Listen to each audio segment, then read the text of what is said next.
Seja bem-vinda, seja bem-vindo à educação de jovens e adultos. Você está dentro da aula de Ciências da Natureza. Vem aqui comigo. Está assistindo a aula 8, segunda etapa, módulo 1, unidade 2, segundo semestre. Estamos estudando os fenômenos naturais. Em aulas anteriores, falamos de vulcões, de maremotos, terremotos, tsunamis e de um efeito natural que está acontecendo no planeta Terra, desde que ele se entende por planeta Terra, que é o efeito estufa. Ao contrário do que muitos imaginam, o efeito estufa é muito bom, de forma natural. A partir das ações antrópicas, que são causadas pelo próprio homem, o efeito estufa, com seu agravamento e o aumento da temperatura, se torna prejudicial.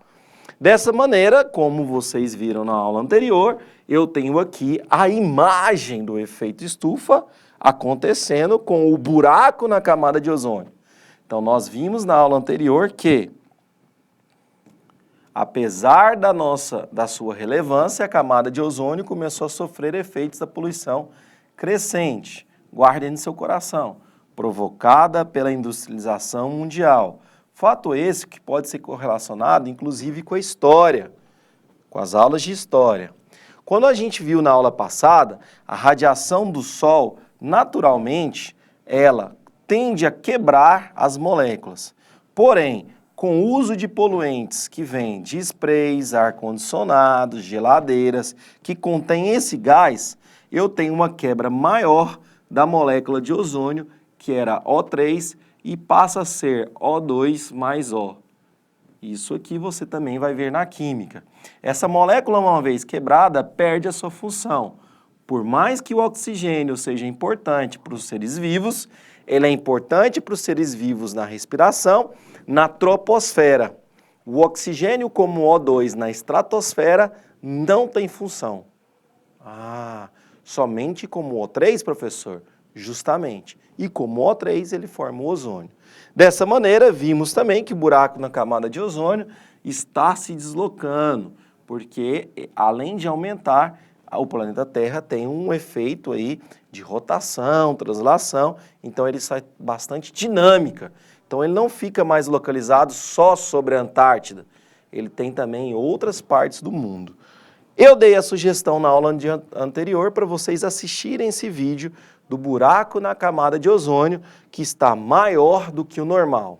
A partir de você ter assistido esse vídeo, você consegue me falar se a conclusão de assistir o vídeo, de assistir a televisão, ler jornais e revistas, ler sites de informações importantes de confiança na internet, o buraco está aumentando ou ele está diminuindo? Se você chegou à conclusão que ele está aumentando, você está correto. Alguns protocolos, como o protocolo de Kyoto, o protocolo de Montreal, são documentos importantes para que os países possam, sim, cumprir e preservar o meio ambiente. Vale ressaltar que no Brasil aconteceu a conferência de 1992, Conferência Mundial, denominada ECO 92. Depois tivemos a Rio+10 e a Rio+20, onde nessas conferências, nessas reuniões, os países do mundo todo, junto com o Brasil, tentaram ali fazer outros termos para cumprir e preservar aí o nosso meio ambiente, não só do Brasil, como o Cerrado, a Amazônia, a Caatinga, a Mata Atlântica, mas do mundo todo, incluindo aí os polos, incluindo as savanas e aí vai.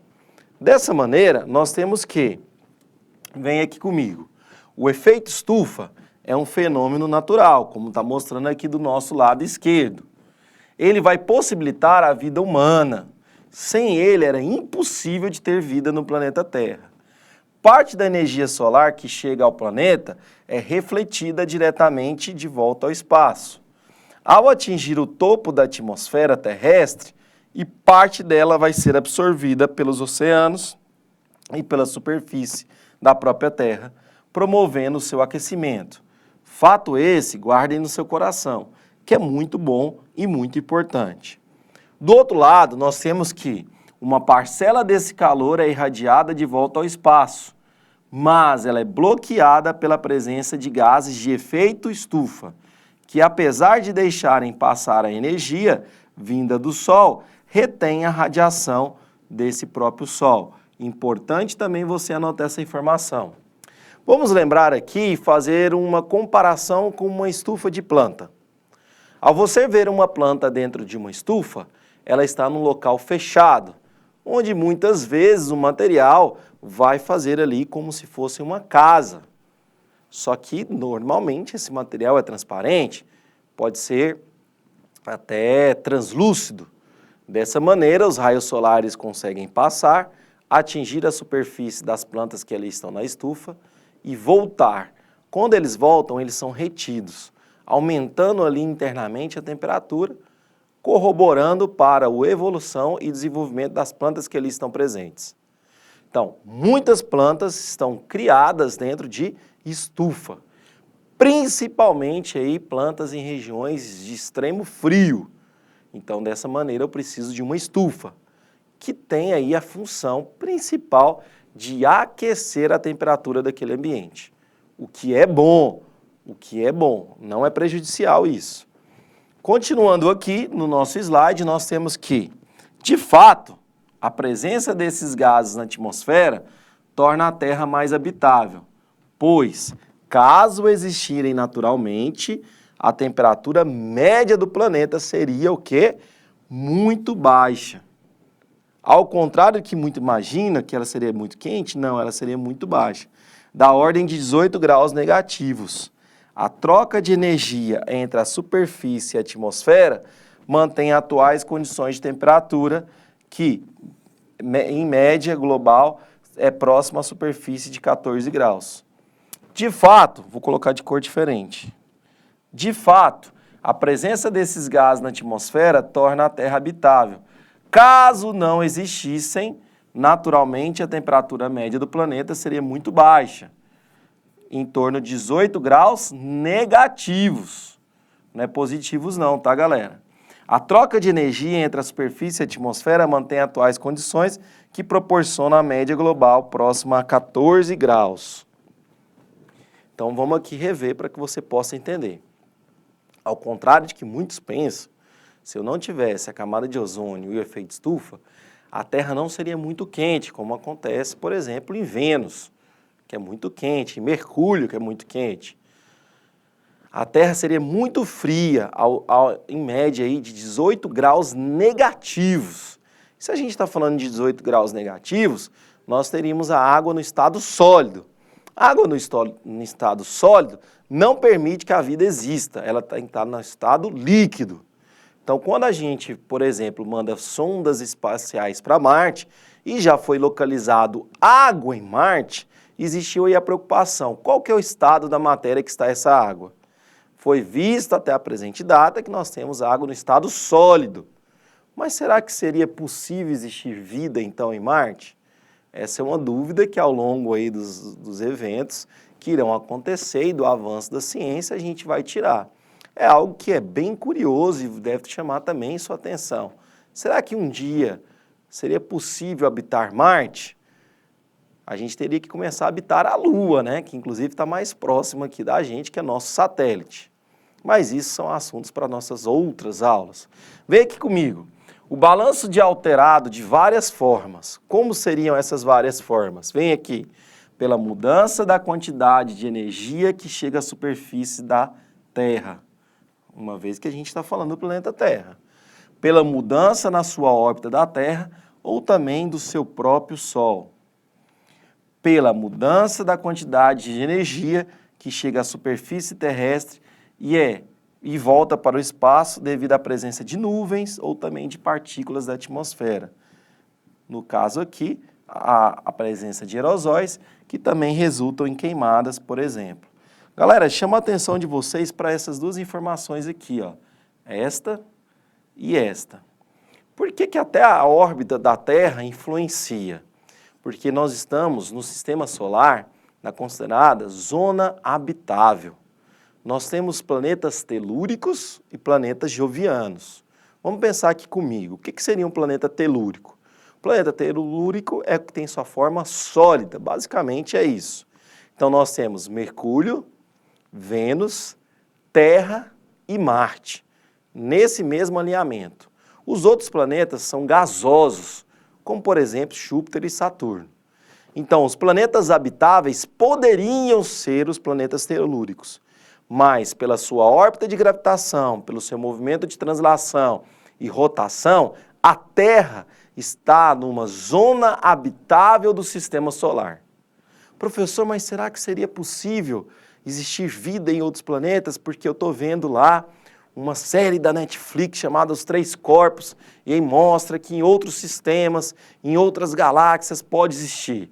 Isso é um grande ponto de interrogação que a gente não consegue responder ainda.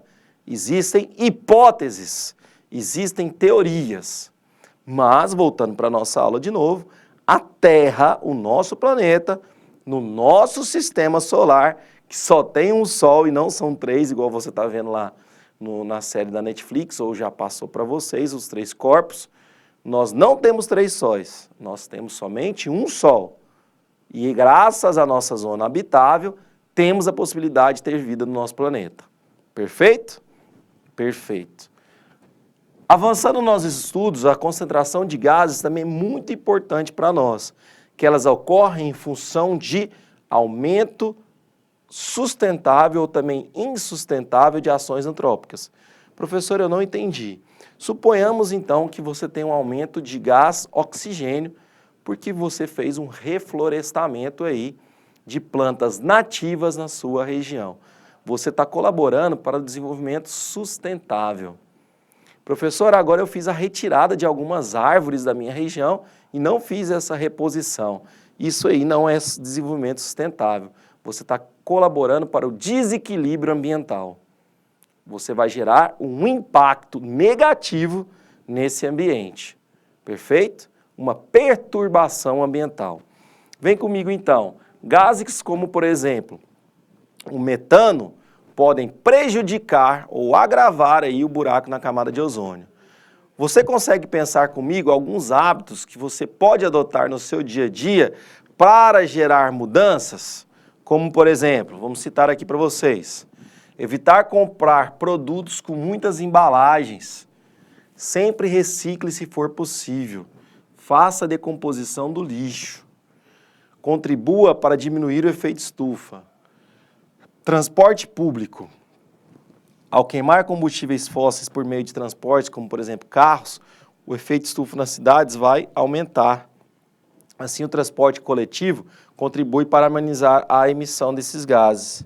E consumir em locais, produtos locais, como por exemplo, não necessitam ser transportados em grandes distâncias. Isso são ações importantes que você pode fazer. Moderar o ar-condicionado. Ar-condicionados liberam um tipo de HFC, mais potentes que o gás carbônico quando chegam a tratar de gases de efeitos na atmosfera. Ou seja, no mesmo tempo que resfriam ambientes, contribui para aumentar a temperatura externa. Você pode fazer até essa pesquisa aí no ar-condicionado que tem na sua empresa, no seu trabalho, na sua casa. O condensador que fica do lado de fora tem uma temperatura muito mais elevada, apesar da temperatura lá dentro estar bastante agradável. Separar o lixo para reciclagem. O que é metal, o que é orgânico, o que é vidro. Ações essas que contribuem para a coleta seletiva do lixo, facilitando o processo de reutilização, de reciclagem e de reeducação de nós mesmos. Os R's são os importantes aí. Reciclar, reduzir, reutilizar, reaproveitar, reeducar. Vamos colocar esses R's no nosso dia a dia. E por fim, nós temos o seguinte, que a absorção feita aqui por ações antrópicas prejudicam sim, mas nós podemos gerar ações que vão beneficiar também o meio ambiente, uma vez que a gente está assistindo às nossas aulas. Fica aqui alguns exercícios para vocês, como atividades de verificação de aprendizagem, como, por exemplo, está aparecendo para vocês aí relacionados ao aquecimento global a função do efeito estufa e o processo de fotossíntese das árvores, que é bastante importante. Os últimos exercícios que eu vou deixar aqui também para vocês estão relacionados aqui ao vulcanismo, o terremoto e a tsunami, que são fenômenos naturais. E o quinto e último exercício relacionados a camadas da atmosfera. Chegamos então no nosso final da aula, esperamos encontrar vocês nas nossas próximas aulas de ciências da natureza. Fica a dica, vamos sim preservar o nosso meio ambiente. Um grande abraço, até mais, tchau, tchau, valeu!